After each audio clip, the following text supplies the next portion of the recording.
Assalamualaikum warahmatullahi wabarakatuh. Saya atas nama Ririn Septia Haryani, NIM 1901040005,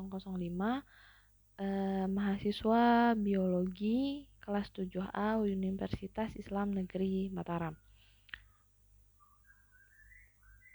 Baiklah, pada kesempatan kali ini saya akan mempresentasikan polymerase chain reaction atau PCR.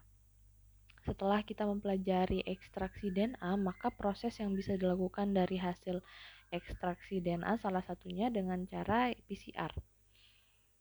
Kita mulai dari latar belakang pengembangan PCR, di mana masalah utama dalam analisis gen adalah sulitnya mendapatkan molekul DNA spesifik yang menjadi target, terutama dari mamalia, dalam jumlah yang memadai untuk dideteksi atau dikuantisasi.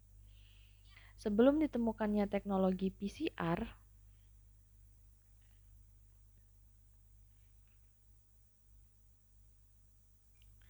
untuk memperbanyak atau memfotokopi molekul DNA, para peneliti harus menunggu hasil cloning selama berhari-hari.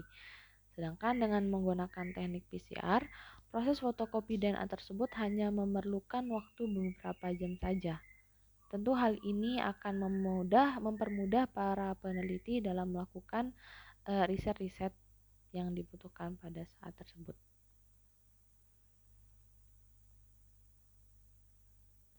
Selanjutnya adalah sejarah dari dikembangkannya proses PCR. Proses PCR dimulai pada tahun 1955, di mana pada tahun tersebut ditemukannya enzim DNA polymerase atau enzim yang dapat mengamplifikasi DNA atau memperbanyak DNA.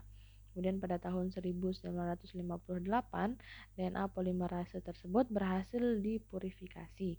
Berlanjut pada tahun 1983, di mana teknologi PCR modern dan otomatisasi mulai dirintis oleh Kary Mullis, dan berlanjut sampai tahun 1985, Kary Mullis mulai mengembangkan teknik PCR sehingga memperoleh hadiah Nobel pada tahun 1993. Selanjutnya ada definisi PCR, yaitu polymerase chain reaction, di mana proses sintesis enzimatik untuk mengamplifikasi nukleotida secara in vitro. DNA juga dapat dihasilkan dalam jumlah besar dengan waktu yang relatif singkat. Definisinya adalah reaksi polimerase berantai atau dikenal sebagai polymerase chain reaction merupakan suatu teknik atau metode perbanyakan replikasi DNA secara enzimatik tanpa menggunakan organisme. Adapun komponen-komponen yang dibutuhkan pada saat proses PCR, di sini ada 6 komponen. Yang pertama ada template DNA, yang merupakan sumber DNA yang akan diamplifikasi berupa untai ganda. Kemudian ada primer. Primer ini berupa oligonukleotida yang terdiri dari 15 sampai 25 basa, di mana untai ini merupakan untai sintetis yang digunakan sebagai penyedia gugus hidroksi. Untai sintesis ini akan mengapit daerah spesifik tempat di mana amplifikasi akan terjadi. Kemudian ada DNA polimerase, yaitu enzim yang akan melekatkan DNTP pada template pada saat amplifikasi terjadi. Selanjutnya ada 4 DNTP yang merupakan donor nukleotida pada proses polimerasi dan elongasi. 4 DNTP ini terdiri dari 1 DATP, 1 DGTP, 1 DCTP, dan 1 DTTP. Selanjutnya ada kation bivalen atau MgCl2, yaitu untuk menstimulasi aktivitas DNA polimerase. Yang terakhir adalah ada PCR buffer, yaitu untuk menjamin kandungan pH pada saat proses amplifikasi. pH yang dibutuhkan pada saat proses amplifikasi yang optimal yaitu pada pH 8,3 sampai 8,8 pada suhu 20 derajat Celcius. Selanjutnya ada prinsip kerja PCR. Proses PCR dilakukan pada 3 tahap. Yang pertama ada denaturasi yang dilakukan pada suhu 94 sampai 90 derajat Celcius atau suhu optimalnya sebanyak 95 derajat Celcius berlangsung selama 20 sampai 30 derajat Celcius. Kemudian ada proses annealing pada suhu 50 sampai 65 derajat Celcius. Suhu optimalnya yaitu 55 derajat Celcius berlangsung selama 30 sampai 45 detik. Kemudian terakhir adalah tahap elongasi atau extension yang dilakukan pada suhu 72 sampai 78 derajat Celcius yang berlangsung selama 5 sampai 15 menit. Proses PCR ini menggunakan thermocycle di mana dalam satu cycle itu terdapat 3 tahap seperti yang saya sebutkan tadi, yaitu ada denaturasi, kemudian primer annealing, kemudian DNA extension.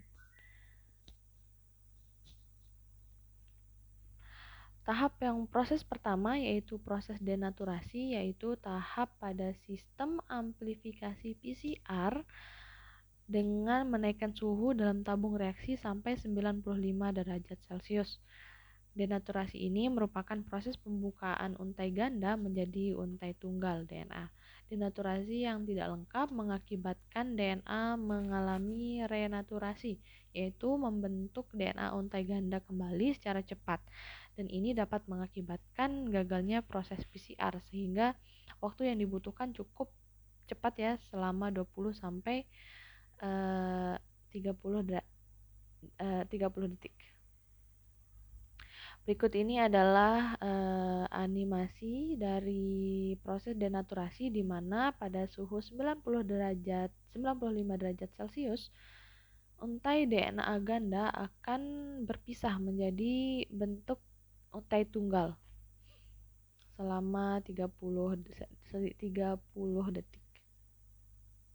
Selanjutnya ada proses annealing di mana masing-masing untai tunggal DNA setelah proses denaturasi tersebut akan mengalami proses pendinginan sehingga mencapai suhu tertentu.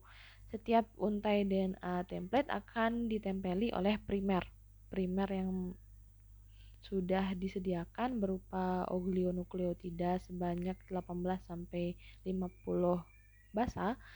Kemudian pasangan primer ini akan membentuk ikatan hidrogen dengan sekuen komplementernya. Dengan demikian akan terbentuk molekul untai ganda yang stabil. Berikut ini adalah animasinya di mana DNA untai tunggal yang sudah terpisah pada proses denaturasi tersebut akan diturunkan suhunya menjadi suhu 55 derajat Celcius. Nah, pada proses ini juga akan terjadi penempelan oleh primer ya. Ini adalah primer yang akan menempel pada untai tunggal DNA.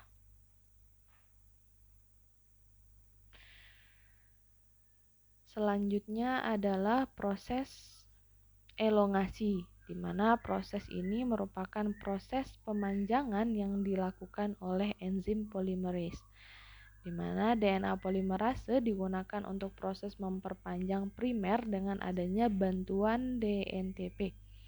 Primer yang telah menempel pada untai tunggal DNA template akan mengalami pemanjangan pada sisi 3 aksen dengan penambahan DNTP. Berikut ini adalah animasinya di mana ini merupakan DNA polimerase dan ini adalah DNTP yang akan membantu pemanjangan pada saat amplifikasi tersebut.